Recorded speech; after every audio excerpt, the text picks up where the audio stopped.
Quash একটি অপ্রচলিত আঞ্চলিক সবজি। এটি মূলত জলজ সবজি যা সচরাচর বর্ষাকালে পাওয়া যায়, কিন্তু আজকাল এই সবজিটি বাংলাদেশে একটি বিলুপ্তিপ্রায় সবজি হিসেবে পরিচিত।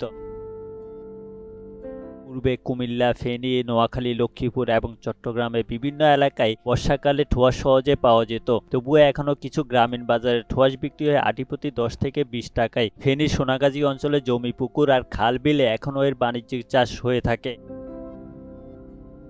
গ্রাম হোক কিংবা শহর, সবজি হিসেবে ঠোঁয়াশের আলাদা চাহিদা রয়েছে। সাম্প্রতিক সময়ে ফেনীর কয়েকটি এলাকায় বাণিজ্যিকভাবে ঠোঁয়াশ চাষ শুরু হয়েছে। সোনাগাজী উপজেলার সেনেখিল গ্রামের চাষিরা এই সবজি চাষ করে আর্থিকভাবে সচ্ছলতা অর্জন করেছেন। কৃষি অফিসের তথ্য অনুযায়ী প্রতি বছর শুধু সোনাগাজী উপজেলাতে প্রায় ৩৫০ শতক জমিতে ঠোঁয়াশ চাষ করা হয়। ঠোঁয়াশ হারিয়ে যাওয়া সবজির তালিকায় থাকা সত্ত্বেও গ্রামীণ চাষিদের পরিশ্রমে আবারও ফিরে আসছে মানুষের দৈনন্দিন খাবারের তালিকায়।